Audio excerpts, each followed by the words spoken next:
Good morning students. Today we are going to learn about the chapter 7 that is database management system.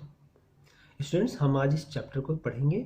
इसमें आपको ये चीज़ सीखना है कम से कम design a simple database of at least 2 tables, identify primary and foreign key, understand how a query works.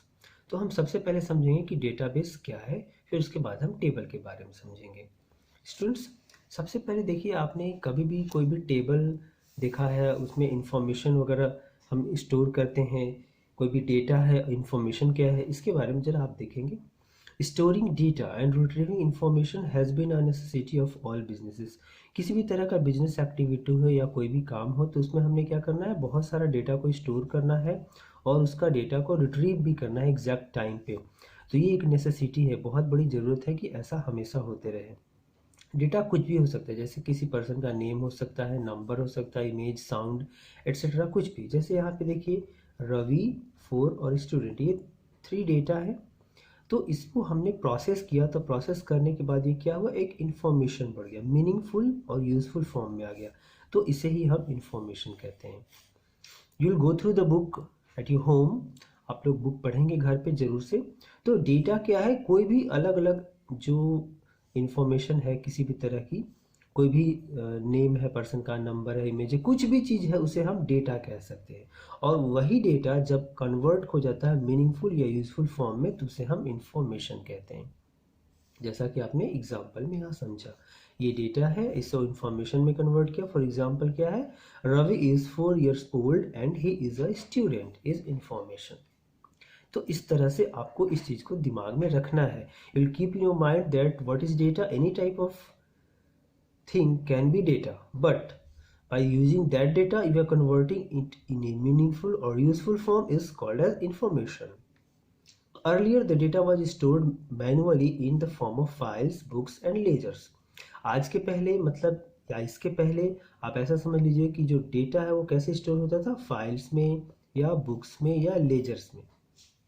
Files आप जानते ही हैं, बुक्स आप जानती हैं, लेजर्स जो है अकाउंट्स डिपार्टमेंट में किसी ने कोई सामान खरीदा, कितने का सामान है, मान लो 2000 का सामान है, 1500 रुपये दिए, 500 रुपये बाद में देंगे, इस तरह की जो भी इंफॉर्मेशन वो लोग रखते हैं, वो डेटा जो भी स्टोर करते हैं, वो सभी को लेजर कहते हैं, जिसमें कि अकाउंट से जुड़ा हुआ काम होता है. तो पहले सारा काम मैनुअली होता था, फिर बाद में कंप्यूटर्स आ गए और कंप्यूटर्स में सारा काम होने लगे. कंप्यूटर्स क्यों आए, क्योंकि वो बहुत टाइम कंज्यूमिंग टास्क था. जो पहले हमने करते थे मैनुअली, वो बहुत ही टाइम कंज्यूमिंग टास्क था. तो बाद में फिर कंप्यूटर्स आ गए और कंप्यूटर्स की उन्होंने क्या किया, पेपर को, फाइल्स को, लेजर्स को रिप्लेस कर दिया, है ना. क्यों रिप्लेस कर दिया, क्योंकि कंप्यूटर बहुत फास्ट काम करता था और सारा डेटा एक जगह स्टोर करके रखता था. और क्या करता था, computers help manage and organize the data so that useful information can be accessed easily and efficiently. आप इस बुक पढ़ेंगे घर में, बहुत ही सिंपल है. Useful information can be accessed easily and efficiently. जो भी यूजफुल इंफॉर्मेशन है वो बहुत आसानी से और जल्दी से हम उसको एक्सेस कर सकते हैं. तो ये इसलिए एक बहुत बड़ी ज़रूरत हो गई कि कंप्यूटर से सारे काम हो. आपको देखिए ये इमेज यहाँ पे दिख रहा है, आपके बुक में भी है. एक कॉलेज मैनेजमेंट सिस्टम का जो सारा काम हो रहा है वो कैसे हो रहा है, डेटाबेस मैनेजमेंट के थ्रू. ये बहुत स्मॉल लेटर्स में लिखा है, फिर भी मैं आपको एक्सप्लेन कर दे रहा हूँ. मान लीजिए कोई कॉलेज है, उसमें 1 2 3 4 टाइप्स की एक्टिविटीज़ हो रही है. फर्स्ट क्या है, event manager, attendance manager, student information manager, inventory management system. ये सभी काम जो हो रहे हैं वो कैसे हो रहे हैं, वो डेटाबेस मैनेजमेंट सिस्टम के थ्रू हो रहे हैं. जैसे इवेंट मैनेजर में create events, search events, add event resources, subscribe to events, comments, threads. Attendance manager में क्या हो रहा है, अटेंडेंस एंट्री कर रहे हैं, लीव एंट्री, किसने कितनी छुट्टी ली, अटेंडेंस चार्ट बना रहे हैं, कॉलेज कैलेंडर सेटिंग, कॉलेज में कब कौन कौन सी एक्टिविटी होगी, ये सारी चीज़ें कर रहे हैं. स्टूडेंट इंफॉर्मेशन सिस्टम में क्या है, स्टूडेंट का रजिस्ट्रेशन हो रहा है, स्टूडेंट को हम सर्च कर सकते हैं कि ये मोहन नाम का बच्चा किस क्लास में कहाँ पे है. जनरल रिपोर्ट प्रिपेयर कर सकते हैं, किस क्लास में कितने बच्चे हैं, किस क्लास में कितने गर्ल्स कितने बॉयज़ हैं, है ना. कौन हिस्ट्री लेकर के पढ़ रहा है, कौन सिविक्स लेकर के पढ़ रहा है, कौन साइंस का है, कौन आर्ट्स का, हम इस तरह का खोज सकते हैं. स्टूडेंट परफॉर्मेंस डिटेल्स को भी हम कर सकते हैं, एडमिनिस्ट्रेटिव कोर्स इन्फो. तो और फिर क्या है, inventory management system. Management of product categories, किस किस तरह का प्रोडक्ट है ना, मतलब किस किस तरह का कोर्सेज हो रहा है, complete information of the product, maintain the types of product in different categories. तो इस सारी एक्टिविटीज़ हम कर सकते हैं कॉलेज मैनेजमेंट सिस्टम में, यानी एक डेटाबेस में इतनी सारी चीज़ें एक जगह पे आप स्टोर करके रख सकते हैं और उसको एक्सेस कर सकते हैं, उसको मतलब कंट्रोल कर सकते हैं। तो इसलिए डेटाबेस की बहुत ज़्यादा ज़रूरत आज के समय में है, ताकि सभी कुछ हम कंप्यूटर से कर सकें और डेटाबेस के थ्रू कर सकें। अब देखिए डेटाबेस का क्या एक आपके बुक में लिखता है, उसको आप समझेंगे डेफिनेशन क्या है। देखिए, database is a collection of related data from which users can efficiently retrieve the desired information. आपको बस यही याद रखना है। डेटाबेस क्या है? Collection of related data. एक कलेक्शन है कैसा? रिलेटेड डेटा का। From which users can efficiently retrieve the desired information, जहाँ से यूजर्स जो है एफिशिएंटली रिट्रीव कर सके कैसा? डिजायर्ड इंफॉर्मेशन को। जैसी रिक्वायरमेंट हो वैसी इंफॉर्मेशन वो रिट्रीव कर सकता है, जहाँ से कलेक्टेड और रिलेटेड डेटा रखा हुआ है, उसे ही हम डेटाबेस कहते हैं। A database can be a simple collection of text data in a simple tabular form to a complex collection of images, audio और video. डेटाबेस एक सिंपल टेबुलर फॉर्म में टेक्स्ट डेटा हो सकता है, या एक कॉम्प्लेक्स फॉर्म में images हो सकता है, ऑडियो हो सकता है और वीडियो हो सकता है। आप इसे ऐसे समझ सकते हैं कि जैसे आपने कोई टेबल रखा, या जैसे आपका क्रॉस लिस्ट बनता है, आपने कभी कोई क्रॉस लिस्ट देखा हो कि हाँ स्टूडेंट्स का नेम ऐसे है, इन्होंने ये मार्क्स रिट्रीव किया है, ऑब्टेंड किया है किस किस सब्जेक्ट में, है ना। तो इस तरह से आप वो टेबुलर फॉर्म में देख सकते हैं। पर और कॉम्प्लेक्स में चले तो इमेजेस, ऑडियो और वीडियो भी है। जैसे आप अभी ऑनलाइन सॉन्ग्स या म्यूजिक सुनते हैं या वीडियो देखते हैं या ऑनलाइन इमेजेस सर्च करते हैं गूगल से, तो वो सभी क्या है? वो कॉम्प्लेक्स कलेक्शन, बहुत सारे इमेजेस रखे हुए हैं। आपने रोज़ टाइप किया तो रोज़ फ्लावर आया, या मैरीगोल्ड टाइप किया तो जो भी फ्लावर आया सिर्फ उस पर्टिकुलर फ्लावर की इमेज आएगी आपके पास, तो वो सर्च करता है। तो इस तरह से ऑडियो, जैसे आप कोई पर्टिकुलर सॉन्ग सुनो तो बस आपको वही सॉन्ग सर्च करके दिखाता है, उस तरह से वीडियो भी। तो ये सभी कुछ क्या है? डेटाबेस में एक जगह है, तभी हम उसे देख पाते हैं। नेक्स्ट है डेटाबेस मैनेजमेंट सिस्टम। इसको भी जरा आप समझेंगे। DBMS is a collection of programs that enables users to create, maintain database and controls all the access to the database. अब DBMS क्या है? देखिए, इसके पहले हमने बस डेटाबेस के बारे में जाना, अब हम DBMS के बारे में जान रहे हैं, डेटाबेस मैनेजमेंट सिस्टम। हमने डेटाबेस को समझ लिया, इसके पहले हमने क्या समझा? डेटा को और इंफॉर्मेशन को समझा। अब हम समझेंगे DBMS को, यानी डेटाबेस मैनेजमेंट सिस्टम को। DBMS is a collection of programs. ये क्या है? एक कलेक्शन है किसका? प्रोग्राम्स का। आप ऐसे समझ अंडरलाइन कर सकते हैं, समझ सकते हैं। DBMS is a collection of programs. कैसा program? That enables users to create, maintain database and control all the access to the database. कैसा प्रोग्राम है? जो कि क्रिएट कर सकता है, मेंटेन कर सकता है किसको? डेटाबेस को, और कंट्रोल भी कर सकता है all the access to the database. The primary goal of the DBMS is to provide an environment that is both convenient and efficient for users to retrieve and store information. अब primary goal क्या है किसका? DBMS का, कि information को provide करना। कैसा? Both, दोनों तरह का। कैसा? कन्वीनियंट भी हो और एफिशिएंट भी हो, ताकि यूजर रिट्रीव कर सके और स्टोर भी कर सके इंफॉर्मेशन को। तो इसलिए DBMS बेनिफिशियल हो जाता है। अब हम समझेंगे the basic concepts behind the DBMS। DBMS के पीछे बेसिक कॉन्सेप्ट क्या है, ठीक है स्टूडेंट्स?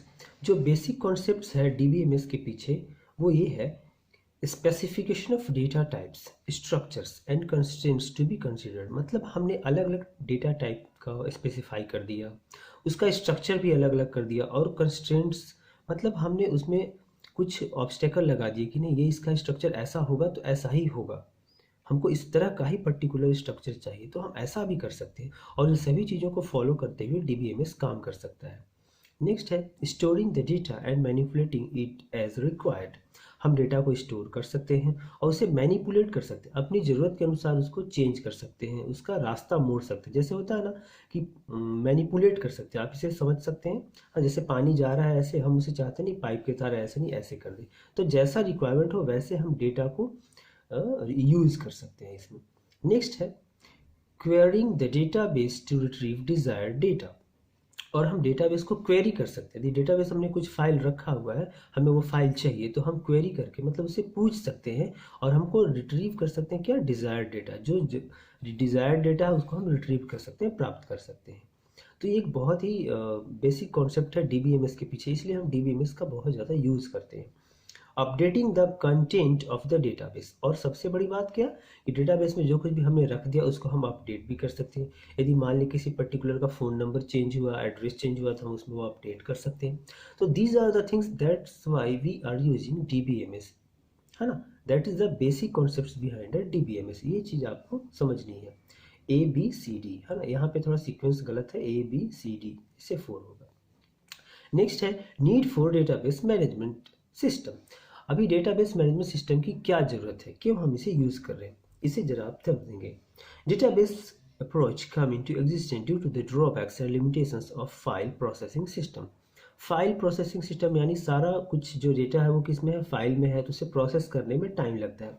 मान लिए कि आपके बुक जो है कंप्यूटर की, इससे भी ज़्यादा 4 टाइम्स थिक कोई बुक हो, है ना, इससे भी चौगुनी मोटी बुक हो, और वैसी 3-4 बुक हो, और उन सब में कुछ फाइल रखी हो, कोई इन्फॉर्म डेटा रखी हो, उन सभी फाइल से, उन सभी बुक से उठा करके कोई रिपोर्ट प्रिपेयर करना है, तो बहुत टाइम टेकिंग वो काम हो जाता है ना।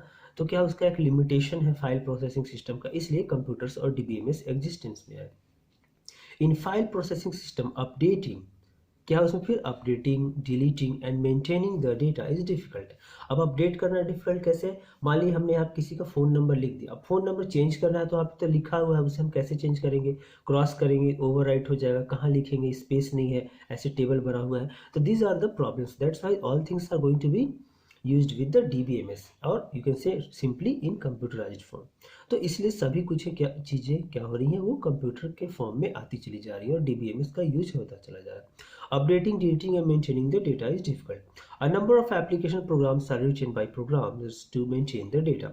और डेटा को मेंटेन करने के लिए प्रोग्रामर्स जो है अलग अलग तरह का बहुत सारा प्रोग्रामिंग लिख सकते हैं और अपने हिसाब से डेटा को यूज कर सकते हैं।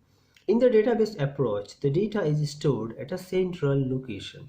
जो सबसे बड़ी बात क्या है वो डीबीएमएस में, कि डेटा कहाँ स्टोर होता है, एक सेंट्रल लोकेशन पे, and it's shared among multiple users.